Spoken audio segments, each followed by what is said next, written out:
This will be the first start in many moons. And it's cold start. It was only, I don't know, maybe -7 last night, so shouldn't be too bad. This truck has not really left the shopyard in like 17 years. See if she's gonna fire.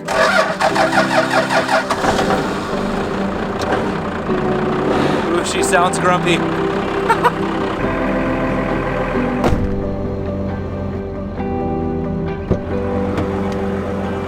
To all of you, this probably sounds just like every other old diesel truck, but to me, there's a very specific sound with this particular truck because this is my dad's old truck. I've wanted this thing for years, and it's going to play an integral role in this winter's plans, but there's a ton of work to do before we can really dive into that. Let me fill you in on some details. This is our shop yard, and it's essentially what is left from a pretty interesting business venture my father and grandfather had in the early years of my life. It was kind of, even as logging goes, a unique little outfit. Smaller machinery, we did a lot of faller select work, window dressing for the mills. If you were close to subdivisions or on the side of a recreational lake, say, and they wanted to harvest timber, they often send our little outfit in there. We could remove 20-30% of the timber, weasel down narrow trails with that machinery, and when we were done, it looked actually kind of like a park. I lived in a subdivision on 5 acres, and I didn't feel it would be right to build a shop there because, you know, the noise early in the mornings and stuff like that. So I shopped around, and this 62-acre parcel was close to home, and I purchased it and immediately built a shop. And that's all that was on here for the first many years that I owned this property. I bought out the logging company, and I needed a shop for myself at that time. And especially with logging trucks involved, you have to have a shop. The bush machinery I could have got by without, but with logging trucks I needed a shop. So I bought the 62 acres and built a shop. It worked great for a lot of years. Eventually that played out for us because the push was on to salvage all that beetle kill pine out west, and without all the automated machinery and everything, just using chainsaws still and stuff, we pretty much became outdated, and that's when I had to eventually step out of the business, and that's when that truck got parked. Throughout my entire adult life, this has sat pretty much vacant. So I've been able to learn how to fix things and build things and wrench, and it's big enough that I can fit the motorhome inside. It's not comfortable, it's not cozy, it's not luxury by any means, but it's free, and it's critically important to this winter's build plans. So let me take you for a tour inside.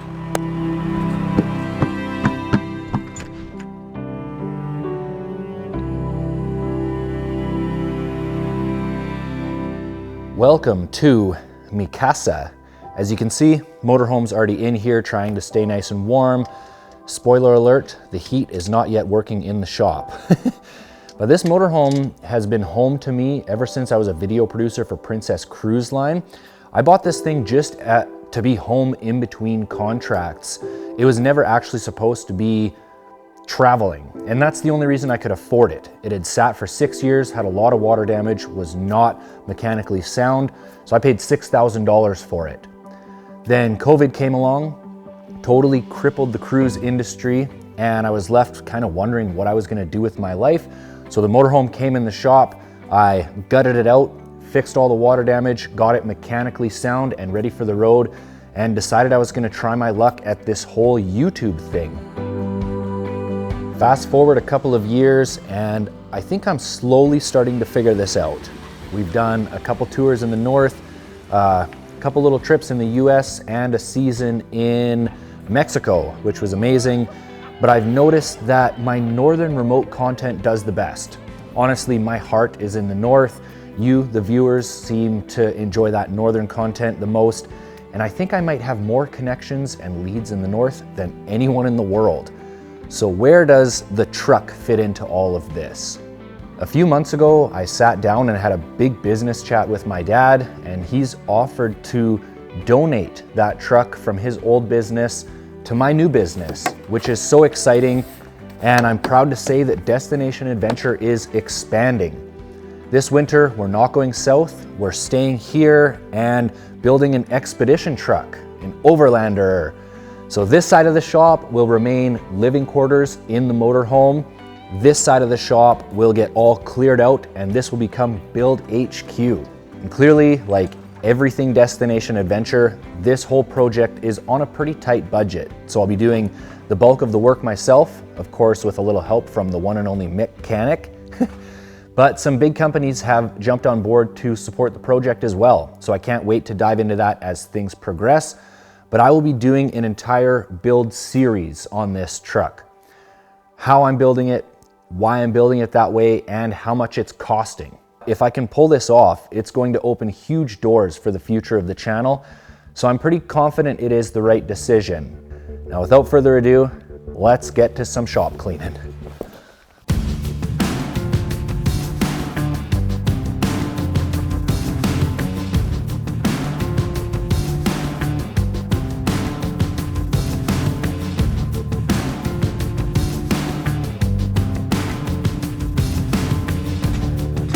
There is a ton of work that has to happen before we're really gonna be into the build portion of this.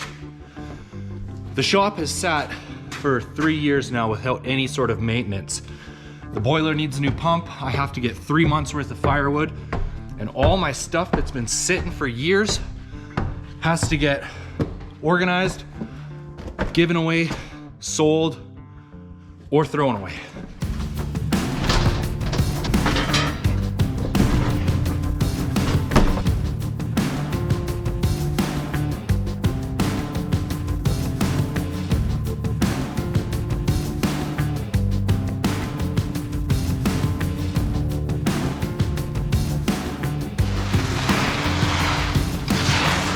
On the list of things for sale, as much as I hate to say it, is this paramotor. It's got a brand new wing. It's ready to fly on a trike. If you want to support the build and get a really cool toy out of it, I'll sell it to you for a really good price.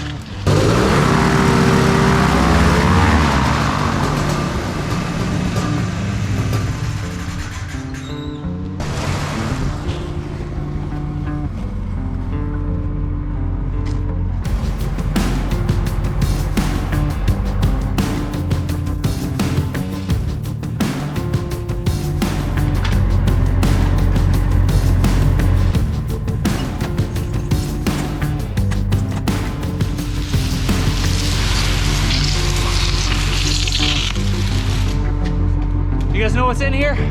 There's a cooler full of sand. Why do we own something like this? Here we go. Put some insurance on the old gal. Ready for her first tootle down the highway.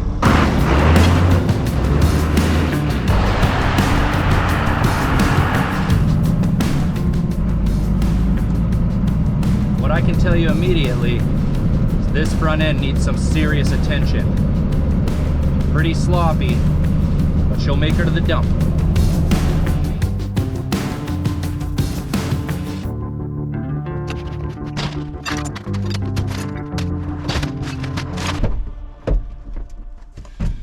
Operation Dump Run, wildly successful.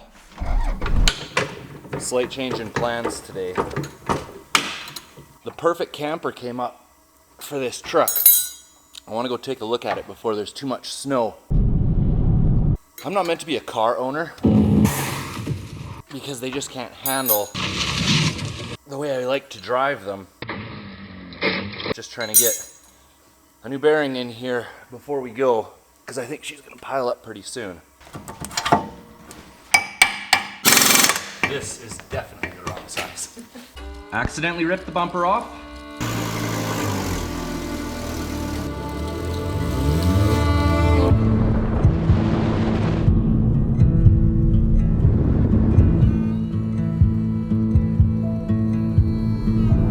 chipped windshield coming up here, ASAP.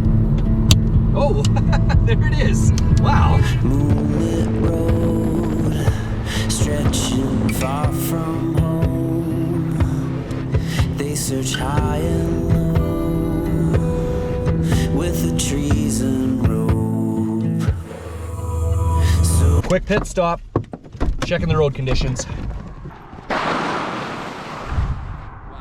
Can confirm, pretty slick.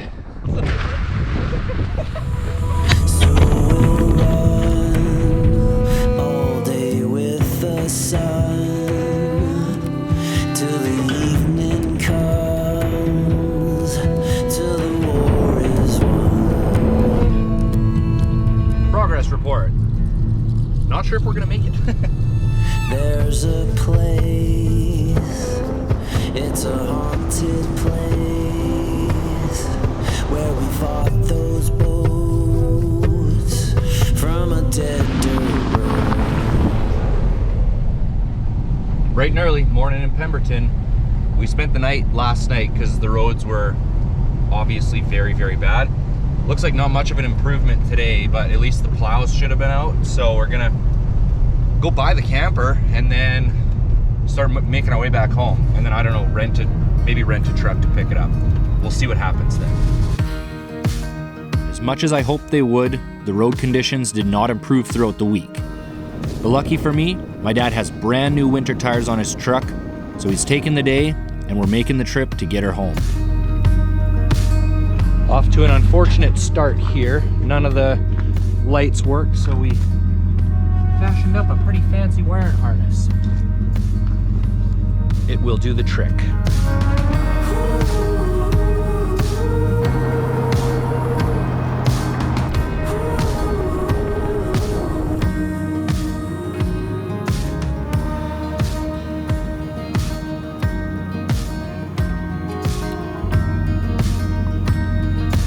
I wouldn't say it's been easy, but we're making it.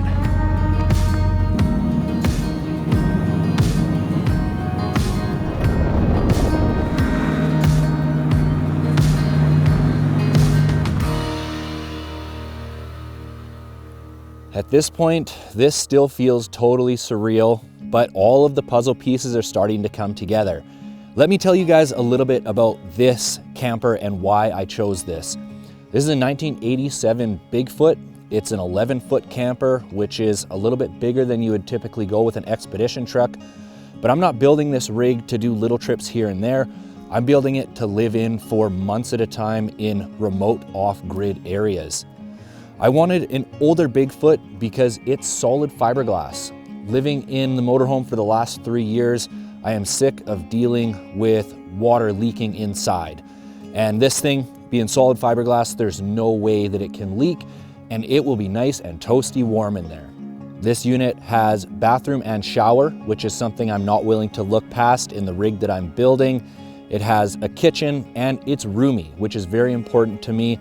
Coming back from these big ocean adventures, I need room where I can put things out to dry, whether it's camera equipment or gear, and I need space to be able to work. So I think this is the right unit for the job. Being older, it's a little bit heavier than I was hoping, but that old 1-ton she'll be able to handle the weight. I finally have the shop all cleaned out, so let's get the truck in there and start learning a little bit about this old Dodge.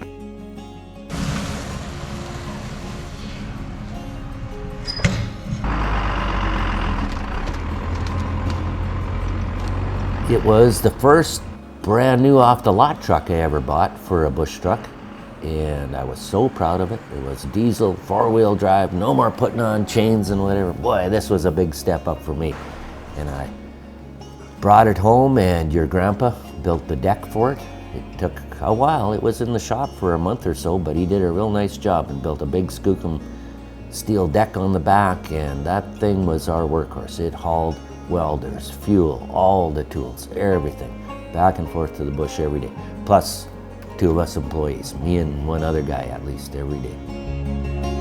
It's not a huge horsepower engine right off the start, but it can very easily be adjusted. It doesn't cost a big bout of money. I'm not too sure what they do, tweak the timing, maybe something with the injectors or whatever, but you can get big horsepower very easily out of that engine. and it's cheap on fuel. It's extremely efficient. That thing I could run when we were working way out of town, like 2-hour drive each way every day. That thing ran cheaper, fully loaded, than my father's Dodge Dakota. Mind you, back then diesel was a little cheaper than gas, but still in all, that truck packed a hell of a load, 2 hours each way, and cheaper than that little gas pickup could run. That always amazed me. Like, it's a good, efficient rig that way.